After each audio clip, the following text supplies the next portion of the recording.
What is up, everybody? Welcome to Unplugged with Tyler Winters and John Pearman. I'm Tyler Winters. John Pearman is right over there. You can't see him if you're listening to the podcast, but trust me, he's here. Yeah, I'm definitely here. Yeah, we have a killer show, as usual, for you. I guess some of the things we should talk about, because this week we had the Grammys. We won't go into like a lot of detail about the Grammys, but there is some why stuff. Not? I was ready to. Well, we'll see how it goes. I have some thoughts on some things. I took notes and everything. John, I don't know. This was kind of a late addition to the document that I send out for us about news that we'll share. Kanye West is in the news, and it's in reference to Ozzy Osbourne. So we're going to talk about that. Talking heads, John, they keep coming up on this podcast. So they came up on last week's episode. They came up during an interview we had with John Dwyer of OCs, which I will be releasing that episode very soon. But they were in the news this week. I want to get your thoughts on something. And then some of the greatest news that you guys have to stick around to the end for. Something about Mark McGrath from Sugar Ray and Kid Rock. Trust me, just stick around. But yeah, John, so let's just go ahead and dive in. But before we get to all that, I need to mention that for as little as $3 a month, which is less than the cost of your morning coffee, you can help us continue creating great scene-related content without the need for us to rely on ads that can distract you from your listening experience. By supporting us, not only would you be expressing your appreciation for us, but you're also letting us know that we're doing something right. And who knows, you might even get a shout out in a future episode to thank you for being so awesome. So if this sounds like something you'd be interested in doing, please click the support the show link in the show notes. And if you're unable to contribute financially, that's absolutely okay. Simply leaving us a 5-star review on Apple Podcasts or on Spotify can still show your support. Positive reviews and word of mouth are so crucial for us and this show as we try to reach more people just like you. So please consider taking a few moments to give us a glowing review. It really would mean the world to us, and we'd love you forever. So let's start with the Grammys, okay? The Grammys was the talk of the town pretty much for Taylor Swift because Taylor Swift broke a Grammys record for most album of the year Grammys with her Midnight's win, and she also announced her new album, The Tortured Poets Department, which I think comes out sometime, was it in like April or something? I think she said April, yeah. April, okay. I remember. So that's huge. Taylor big Swift, news. Immediately big news. Immediate.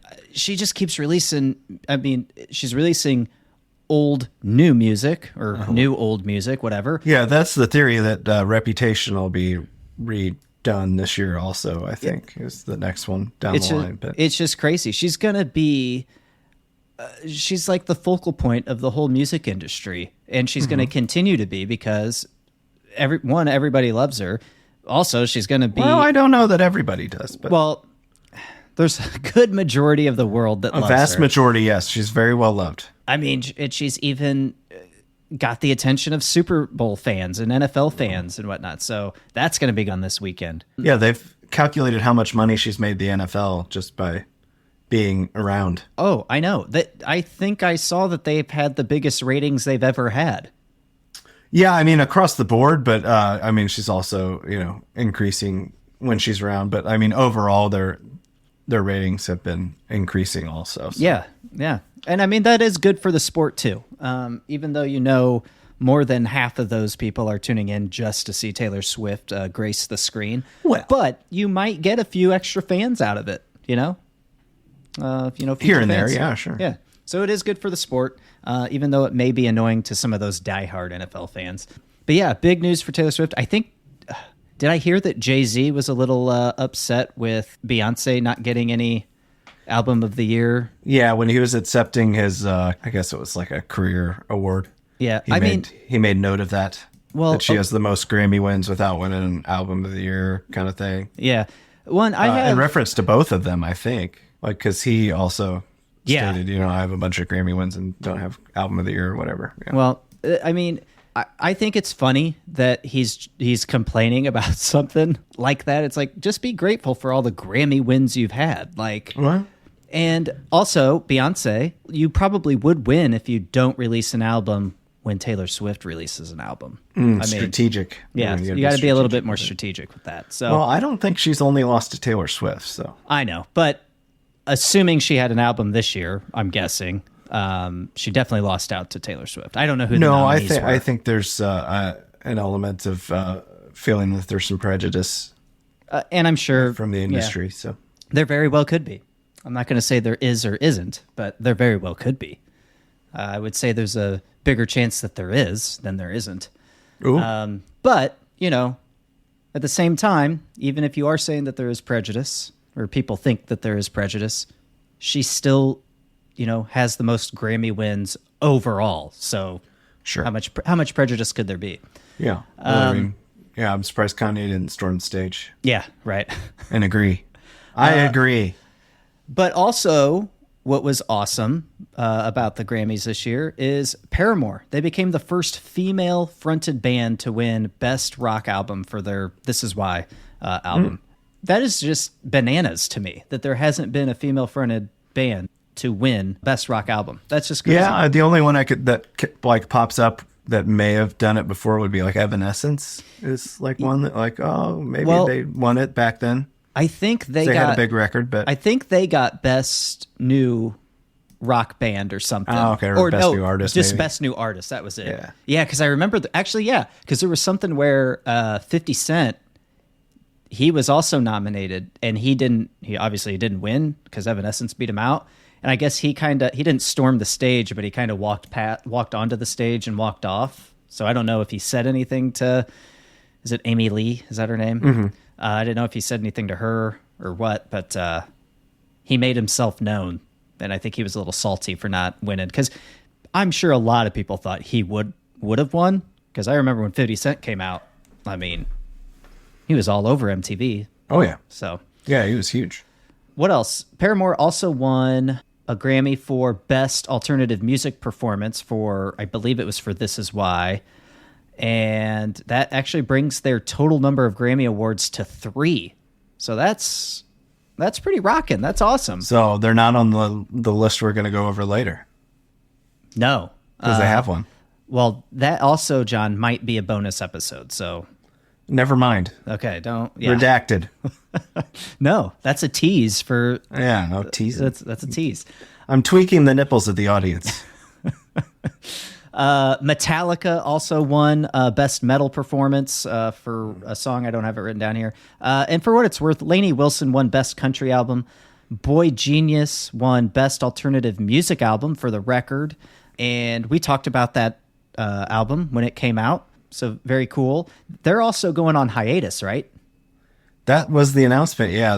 Which isn't. It didn't come as a surprise to me, just because of the elements of the band. They're all 3 solo artists, and yeah, they've been toured for a year. It's time for them to kind of disperse and create on their own, and then they'll come back again later, I would think. I can't imagine that they won't come back together again after the success. So right, I imagine what's going to happen is they're going to take a break now so they could focus on their solo careers, like you said. I guarantee probably all 3 of them are going to have new albums come out this year. So then they're going to tour those for a year probably, and I bet Boygenius will be back in a couple of years, get an album then. That's my guess. Yeah, it wouldn't be shocking. That's how I'm planning it out. Another thing to note, because we've talked about her a couple times on here, Paris Jackson, she kind of teased some new music is coming sometime this year when she was on the Grammys red carpet or whatever. She was being interviewed. So I think that is notable. I really like what she puts out. Mm-hmm. I think we had mentioned, John, that especially when we're talking about female artists in the scene or whatever, they seem to not all, but there seems to be a good majority of them that are leaning more towards the grunge type sound. Like I get these 90s grunge vibes from some of these female artists. And Paris Jackson was one of the first ones that I came across that was kind of doing this and kind of made you feel like you're listening to the grunge of the 90s. And so I'm excited to see what she releases. I feel like Demi Lovato kind of made that turn at some point too. Yeah. And there was somebody else recently I feel like we talked about. I can't put my finger on it. I mean, now, Olivia Rodrigo is kind of of that vein. Yeah, and I don't know why. I only see it with the women, and I hope they keep trending that way because they're doing a great job. Women overall. One other thing that I want to mention that happened at the Grammys, Coi Leray. She's a pop, hip-hop artist right now. She's actually one of my favorites when it comes to that genre or whatever. I guess she was doing an interview, and she had mentioned that she wanted to collab with a country artist. Oh. And I think that that's interesting, rap artists getting involved with country music. You got to tip your cap to them, because it seems like it's like an open door to anybody who wants to come in and play with them, So you saw the Tracy Chapman performance at the Grammys. Yep. Some crossover there. Yep, some crossover there. But then you've had Nelly with Florida Georgia Line. You've had, if you want to go before that, Florida Georgia Line brought rock back to country. Well, not maybe back, but kind of brought that rock vibe to country music. And country music's just kind of always changing. There's a little bit of something for everybody in country music. To me, there's a huge element of like early 2000s, like hip hop to country now. Yeah. Like just in the way it's absolutely written. Absolutely. I totally agree. But I want to bring this up, that she's interested in doing this because since, I forget when I said this, 2019, I've been calling the pop punk comeback. I'm going to go ahead and call it right now that pop punk is done. I think it's reached its peak. You're calling it off. I'm calling it off because, and this is why, I really don't feel like pop punk or any artists in the pop punk genre, I don't want to say any, but the majority of them don't do anything to gain attention from any other outside genre fans, right? You had State Champs get with a country artist on their Kings of the New Age album. They had, God, what's the name of the song? I talked about it a bunch. Hold on. Oh, good, I have it right here. Act Like That. They teamed up with country star Mitchell Tenpenny on that one, and it was a great song. So good. I don't know, the label did not push that song. I don't think State Champs pushed that song. I don't know if Mitchell Tenpenny pushed that song, but damn it, it's one of the best songs on that album. And had they pushed it, I feel like it could have gotten radio play. It could have gotten radio play on country radio. Country radio plays that, it's going to get the attention of country music fans who may have liked pop punk in the past, who might just like that sound, and then they dive into State Champs. And State Champs is one of the best pop punk bands there is. They do it right. They don't have like an annoying sound. I feel like they cater to, I would say the majority, I keep saying majority a lot on this episode, but I feel like the majority of pop punk fans love State Champs. So I feel like they have a sound that can cater to pretty much anybody who may be interested or attracted to a rock sound, a pop rock sound. So what I'm saying is I don't think pop punk does enough. I don't think the artists do enough on collabs. Yeah, they collab with each other. Yeah, that's okay. But do something different. Like branch out. I don't think they're advancing the genre at all. It's just not at all. Not at all. And I think that samey. And to be honest, I'm kind of like a little bit over it. I don't know. Pop punk needs to do more. It's kind of becoming, like you said, samey. It's becoming, it's kind of boring right now. So I think pop punk had a good run. It really did. I still think it's, I do think it's reached its peak. I don't think we're going to see a huge revival like we were predicting. No, I thought the Blake album would kind of create a little bit of a buzz around the genre, but I'm beyond, just Blake. It hasn't really done. Nope. And if I'm going to blame, you got to put blame somewhere, and I don't think it's necessarily the artist's fault, even though I don't think they're reaching out and doing what they need to do, like collab wise. But I think that really falls on the labels. They're the ones that need to be pushing the artists to do those things. They actually need to be seeing that. And if I see it, I feel like they should be seeing it. So, yeah, I just feel like it's time for you to get into management. That's the only way. Yeah, Well, I think what I need to do is work for a label that actually has some pull. Like, I say go ahead and just quit your job on Monday. And you think so? Okay. Yeah. All right. I'm going to do it. Don't even test the water. Just quit. I'm going to do it. All right. Might want to strike that just in case you ever. Well, I do want to put it down right now, John. February 9th at 8:38 p.m. Central Time. We are calling it Pop Punk has peaked. And it just is what it is. All right. It didn't peak at this moment. It just has peaked. It has it's peaked no longer at peaking. some point a few months ago, probably when Blink released their album. Maybe. There was a lot of excitement, but it was a lot of Blink excitement. I don't know if it was pop punk excitement. All right, so that was the Grammys, guys, and that was our spiel on pop punk, I guess. The current state of pop punk. All right. Also, again, like I said, late addition to the news today, Loudwire has a post up called Ozzy blasts anti-Semite Kanye West for unauthorized sample. So, dude, get this. Loudwire writes, Ozzy Osbourne has condemned Kanye West for using a sample of War Pigs without his permission, saying he wants no association with the rapper. According to a social media post made by Osbourne, West had requested his permission to use a section of a 1983 live version of War Pigs, which he denied. He went on to claim that West used the sample anyway at his album release party in Chicago on Thursday night. The album, a collaboration between West and Ty Dolla $ign, is titled Vultures and was scheduled to be released on February 9th. In his post, Osbourne described West as an anti-Semite and a person who has caused untold heartache to many. Let's see. I feel like Sharon Osbourne said something too. Basically, I think they ended up sending him a cease and desist letter. I just don't understand what the point of asking permission if you're going to do it anyway, right? Yeah. So it's almost like Kanye was like, I'm not asking, I'm telling you. I don't know. This Kanye West is a mess of a person anyway. I thought I read something where there are venues that will not book him. So I don't know how he's going to be... reason.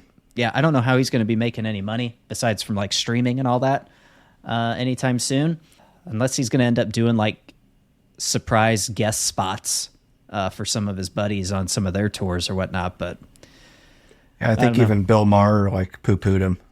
Yeah, I mean, mental health is a big deal, but clearly something is off with that guy. So off the proverbial deep end. Yes, absolutely. But it would appear. I thought that was interesting. I don't know what song Kanye sampled. And you say it was War Pigs? No, I know what he sampled. I just don't know what the name of the song is that he that it's incorporated released, into. But yeah, I would assume... I didn't mean to yell. No, it's fine. I would assume that Ozzy is going to be due some money here. But yeah, that's a shame. I don't know. That's a shame. Because if you really don't want... Like, yeah, Ozzy's going to get paid for this. But I don't know that there's any like laws or rules that say Kanye has to take it down, you know? So that really kind of sucks. I mean, if he pays for it, I mean, it's fine. But right. But if, having you create a song that you're proud of or whatever, and then some Nazi wants to write a song and uses your song as a sample, I mean, that's still not going to sit right with you, right? I mean, even though you're going to get paid for the use of that song or that use of that sample. Yeah, I mean, as long as he has ownership of the rights, he could probably say no, I think. He could say no, but can they take it down? Or will they take it down? Yeah, I think he could. Okay, I hope so. Why he couldn't. I would hope so, but it's just like you hear of all these samples being used, and I don't know that I've ever heard of one that's like, no, it has to come down, even though it's been released already. I mean, most of the time they're just forced to pay. Yeah. I mean, this one's a little different too. I mean, pay royalties. Yeah. Another thing, I wanted to bring this up because I know you're a big fan. Talking Heads, man, they were in the news this week. Another report from Loudwire. Apparently, they turned down $80 million to reunite at a few festivals coming up in 2024. I think one was Coachella. Oh, according to Billboard, concert giant Live Nation told the Talking Heads it was willing to pay the band $80 million to headline 6 to 8 festival gigs and headlining slots. That's crazy. John, I'm not even sure why they broke up in the first place, but I'm guessing there's some bad blood. Differences. Yeah. Oh, okay. There was a lot of infighting. They didn't tour after the film Stop Making Sense, which was in 83, I think. Okay. So they were a band from 83 to 91 or thereabouts without touring. Okay. So they were strictly just a studio band for that long. So, I mean, there was problems then. Gotcha. And they're just, continue. They were able to, like sit in rooms and do interviews about the re-release of stopped making sense. So they made that much headway. But even when they kind of talk about the idea during the interviews of them playing there, you can just tell it's not going to happen. That's crazy. So the last time they actually played was at their Hall of Fame induction. 2002. So, yeah. That's nuts. I don't foresee them playing together again. No. That's fine. Well, I mean, if they've turned down $80 million, I don't think there's a chance they're ever going to play together. I just don't think they have the urge to. Like, they don't feel like they have anything to prove by playing. So, I mean, but doesn't everybody have their price? $80 million? I think it's. It's not to say that all of them turned it down. Sure, that's true. It only takes one of them to turn it down, really. That's true. That's very, very true. I just thought that was nuts. Just nuts. That's a lot of money. That's a lot of money to turn down. And I don't really see the Talking Heads as like one of the like greatest bands of all time. I know. Oh, you're wrong. I know. I know you think otherwise, but like 80 million was a shocker to me. And the fact that they turned it down is wild. Yeah, I mean, people would have to really annoy me for me to turn down $80 million to like stand on stage with them. Yeah, I mean, what do you have to do? You have to get together, right? You're going to have to rehearse. You figure you're going to do this over a year. Mm-hmm. You can work with somebody for a year for a couple hours. I could be up there with 3 people flinging their shit at me for 80 million. I mean, right. I'll take it. Yeah, me too. Well, me too. If I'm, you split that up 4 ways, it's only 20 million, but still. And then you got to pay people and all that other stuff. But maybe they ran the numbers and it just wasn't good enough. I don't know. Yeah, I mean, David Byrne is still active, and I think he just likes doing whatever he wants. And, when you're in a band, you don't get to quite do whatever you want. So. Yeah, and maybe they were smart with their money way back when, and maybe they have lots and lots of it. So maybe 80 million, 20 million a person isn't that big of a deal to him. Maybe he just doesn't want he doesn't want them to have the money or something. I don't know. Maybe. It's hard to say. Who knows? We don't know what happened. He's an eccentric fella, so it's hard to say. Yeah. All right, John. This one, we can round out the episode with this. Oh, no. Because this is great. This is great. And I know you've wondered this your whole life. I'm just glad Consequence of Sound wrote an article on this. It's titled, Mark McGrath. He says, Kid Rock absolutely did get more ass than Mark McGrath. All right. Yeah, Consequence writes, Mark McGrath himself has confirmed Kid Rock's long-held claim that he got more ass than Mark McGrath. The assertion was made on the title track of Kid Rock's 2001 album Cocky, and 20-plus years later, the Sugar Ray singer attests that it's absolutely true. So I guess the lyrics were, got more money than Matchbox 20, get more ass than Mark McGrath. What a poet. Yeah. Where did Voice of a generation. So it says, on Monday, January 29th, the music outlet Rock Feed posed the question, did Kid Rock actually get more ass than Mark McGrath? Not too long after, the Sugar Ray frontman chimed in, I'm going to have to confirm that he absolutely did, and extra points for rhyming ass with Mark McGrath. Hope that clears up any confusion, he says. So that's funny. I feel like, so the article goes on it brings up a 2014 story where McGrath told Country 92.5. He says, I have so many stories about Kid Rock. We just did the Kid Rock cruise a couple months ago, and he had us on there. I'm like, oh, it's been a few years. I'm sure he's calmed down in the partying and blah, blah, blah. I go up to his suite, and there's 5 strippers falling out of the door. He's in there serenading everybody with his guitar. I go, Bob. I wonder they're falling out of the door. Yeah. I go, Bob, I love you, man. You'll never change. So there you go. I know you've always wondered that. I know our listeners have always wondered that. So I had to bring it up. I had to mention it. But what about quality of ass? I mean, is Mark McGrath's quality of ass gotten, higher than Kid Rock? I would say yes. Right. That has to be true. Mark McGrath looks pretty good. Kid Rock looks about kind of short though. Mark McGrath? Yeah. Seems like he's about like 5'4". No, I think he's tall, dude. I'm going to look it up right now. Mark McGrath's tall. Are you you're just randomly going to find his height? Well, you could find anything online. Oh, yeah, he's 6'1". Ass count? John, he's 6'1". That's a false. Don't you remember him being on Jeopardy years ago? He was taller than the contestants on the on box. there. Yeah, I remember. No. He's a tall dude. Well, I mean, 6'1's not that tall. I mean, it's taller than us. But yeah. Yeah. So if you're saying he's short, then... Damn it. Yeah. Are they counting all the hair? I mean, because he wears that shit high. I think they were. Tips are frosted high. We'll say yes, that they were. Okay, so let's say he's 5'11". Okay. And on a good day, 6'1"? Not short. Average height or a little bit taller. So I was wrong. I'm sorry. All right. He's not short. He didn't get that much ass. He's which the best. is crazy. Which is absolutely crazy. Because he was a good-looking dude back I feel like he was on every year of MTV Spring Break. Like, you know. That, and I'm sure he was... So was Kid Rock, though. He was probably on more magazine covers than Kid Rock. You know, looking good and out in the open eye where the ladies could see him. I mean, he's definitely more handsome. Absolutely. Hands down. I sounded a little too excited. Jesus. Where are the hands going? Anyways, we should probably move on. Getting a little hot. Anyways. Feel these nipples. So, John, I guess we'll close this one out so we can record the bonus episode for that I spoiled, the next episode. Yes. Yeah. All right. All right, guys. Thanks for tuning in. This was Unplugged with Tyler Winters and John Pearman. Hope you enjoyed it. This was actually our first show as Unplugged with Tyler Winters and John Pearman.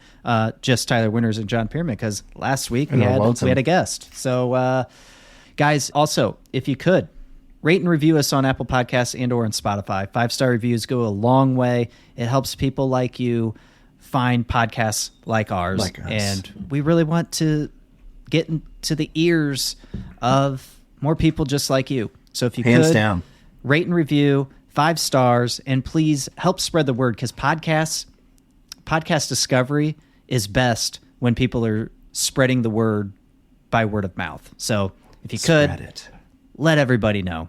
We love you. Guys, thanks for tuning in. We'll be back next week. Peace. Well, I guess in a couple days, because we got to record this bonus episode. You know it. All right. Peace, guys. Love you.